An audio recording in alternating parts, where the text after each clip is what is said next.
Oi, gente. Bom dia. Bom dia.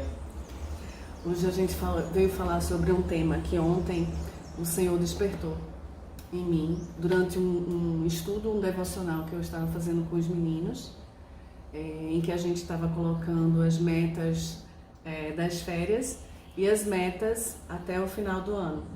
E nessas metas a gente colocou as metas financeiras, as metas de oração, os motivos de oração e metas realmente do que eles querem para a vida deles.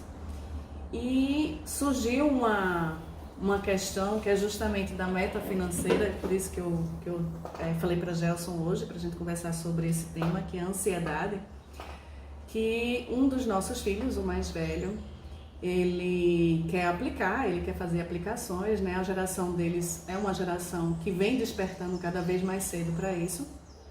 E eu disse assim, filho, vamos lá. Então a gente tem uma meta de férias, que é uma meta de leitura de um livro. Escolha então um livro sobre finanças. Aí ele fez, não mãe, eu não preciso estudar, eu não preciso me preparar.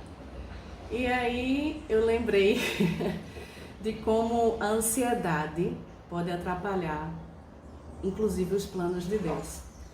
Como é importante a capacitação, como é importante o estudo, como é importante a preparação. Tempo de preparação não é tempo perdido. E eu tentei passar isso para os nossos filhos, justamente a necessidade de se preparar para aplicar no mercado financeiro, para que ele não tenha perdas ou para que ele minimize prejuízos. E ele disse uma frase que ele disse para mim, ele disse assim, mãe, mas eu aprendo errando. E realmente nós aprendemos errando. Mas você pode minimizar os erros e minimizar a perda de tempo, perda financeira, perda de energia e principalmente minimizar o que eu chamo de você não sair da rota. Você às vezes por erros sai daquela rota que deveria seguir. Principalmente nós cristãos que tentamos ser guiados pelo Espírito Santo e às vezes a nossa pressa, a nossa ansiedade, a nossa angústia passa na frente de tudo e atrapalha os planos. Então o versículo de hoje está em Mateus 6:25, que diz assim, por isso vos digo, não andeis ansiosos pela vossa vida, quanto ao que haveis de comer ou beber, nem pelo vosso corpo, quanto ao que haveis de vestir. Não é a vida mais do que o alimento e o corpo mais do que as vestes? E no finalzinho ele diz assim, no 33, buscai, pois, em primeiro lugar o seu reino e a sua justiça, e todas essas coisas vos serão acrescentadas. Portanto, não vos inquieteis com o dia de amanhã, pois o amanhã trará os seus cuidados. Basta ao dia o seu próprio mal. Eu não sei se vocês sabem, mas saíram estudos recentes mostrando justamente que pós-pandemia houve um aumento de 25% na prevalência de ansiedade e de depressão. Então a gente vê uma geração doente, uma sociedade doente. E isso muito por falta justamente do que é colocado em primeiro lugar, do que é que vem em primeiro lugar na tua vida. Essa é a pergunta que eu quero que você faça hoje. O que é que está em primeiro lugar na minha vida?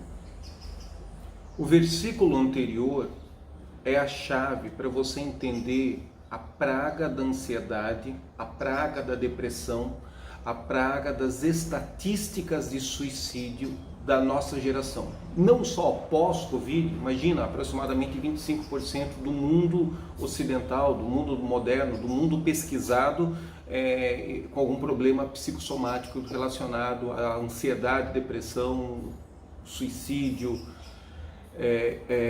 Desde que a tecnologia acelerou, fazendo com que pessoas simples, pessoas comuns tivessem ao alcance das suas mãos notebooks, computadores, televisão a cabo, aplicativos e agora, mais recentemente, então, essa viralização maciça de games, de jogos e de celulares.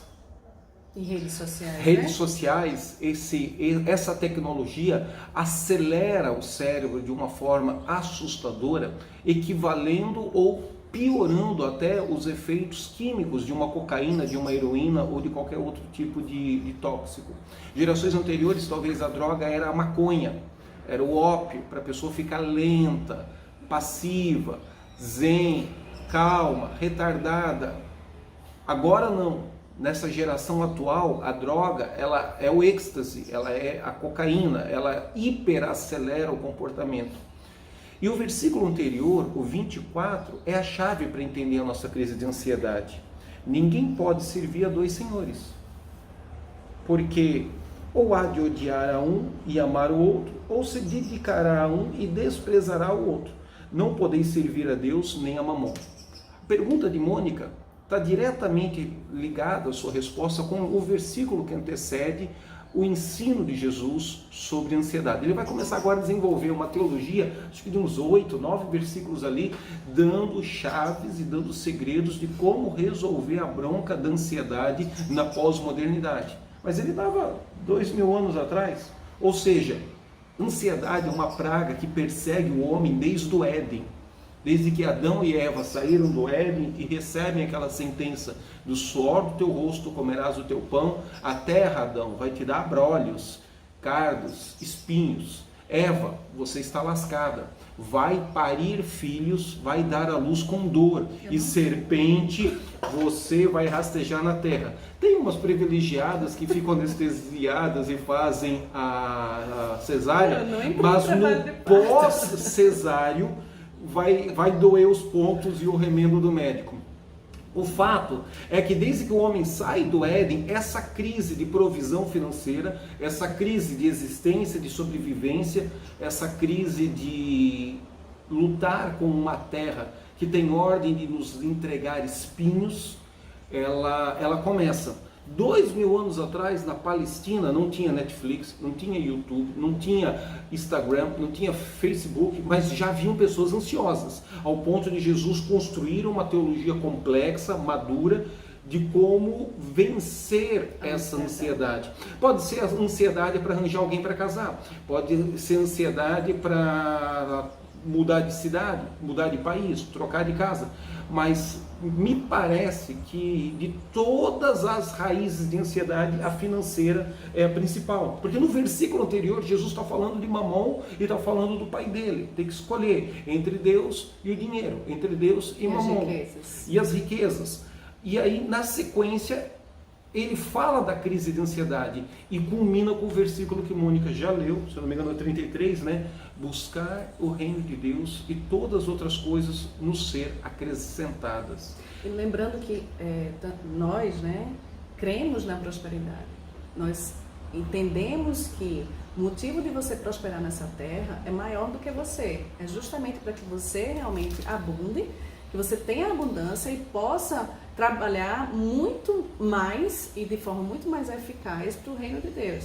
Nós não estamos aqui pregando que você tem que ter nenhum apego, não é nem apego à palavra, não tem que querer progredir, não é isso, prosperar. Não é isso que nós estamos falando. Nós estamos falando do amor que é dedicado a isto, do zelo que é dedicado a isso e principalmente de quem está primeiro na tua vida. Tá? E eu vou falar mais uma coisa que me lembrou agora, enquanto o Gelson falava, por que está há tanto tempo? Porque faz parte do corpo humano, e nós temos hormônios de fuga, nós temos hormônios que nos preparam para a situação de estresse. Isso é fisiológico, está dentro de nós. O problema é quando isso controla a tua vida. Quando o medo passa a controlar a tua vida e você não sai de casa, por exemplo. Ou quando a ansiedade passa a controlar a sua vida e você não consegue ter um tempo de descanso, você não consegue dormir, porque os teus hormônios estão a toda te preparando para uma situação que você nem sabe se vai chegar a acontecer. Porque é justamente essa preocupação com o amanhã e você não sabe nem se aquele amanhã que você está prevendo, ele vai acontecer. Você não sabe nem se vai acordar amanhã, quanto mais se o que você está tão inquieto vai acontecer. Sofrer o mal de amanhã, hoje, é usar a fé da forma mais pessimista, mais pejorativa e mais negativa possível. Que você está crendo que vai acontecer algo de errado, algo de ruim, antes do dito cujo mal te visitar. Eclesiastes diz: prepara-te, o dia mal vai chegar. Eu entendo. Agora, o ansioso, o pessimista, o incrédulo, o frustrado, né, ele consegue usar o que Deus deu de melhor para ele, que é a fé, para gerar e trazer à existência um problema maior do que o problema de fato é. Ao contrário do ministério da palavra da fé, de uma escola de profetas, onde você usa a fé para reverter o mal que vai vir daqui a alguns dias, a doença, o diagnóstico de morte, o possível ou provável acidente de trânsito, a fatura do cartão de crédito que você não sabe como vai pagar.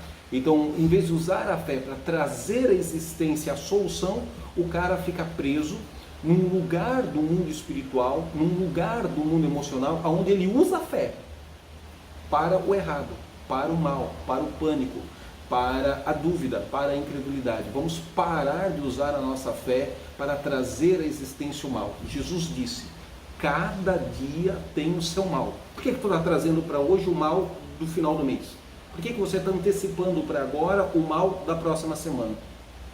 Como também eu chamo a atenção que foi o que gerou o início desse vídeo, que foi justamente o comportamento do nosso filho, que é não, então eu não vou me preparar, eu não vou estudar, eu não vou me capacitar, porque eu vou aprender com os meus erros. Então, vai errar muito para conseguir aprender. E a palavra de Deus em Provérbios 21:5 diz assim, os planos do diligente tendem à abundância, mas a pressa excessiva, à pobreza. Então, como a gente está falando particularmente muito de finanças, é importante sim administrar bem os recursos que chegam na tua mão. É importante sim você ter orçamento, é importante você fazer previsibilidade, é importante você planejar.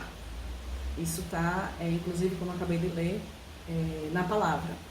E quanto mais você se capacita e você planeja, não estou dizendo que você fica também obcecado com isso, mas quanto mais você se capacita e você se planeja, menos vão ser as suas possibilidades de erros. Em Mateus 6,33, essa verdade de buscar em primeiro lugar o reino de Deus, a sua justiça e todas as outras coisas são acrescentadas, é muitas vezes mal aplicada no púlpito das igrejas.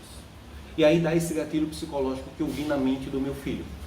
Ah não, busquem Deus em primeiro lugar e vou empurrando com a barriga. É como se tivesse assim um determinismo cósmico, é como se a solução tivesse escrita no horóscopo, é como se Deus já tivesse predestinado a solução do teu problema.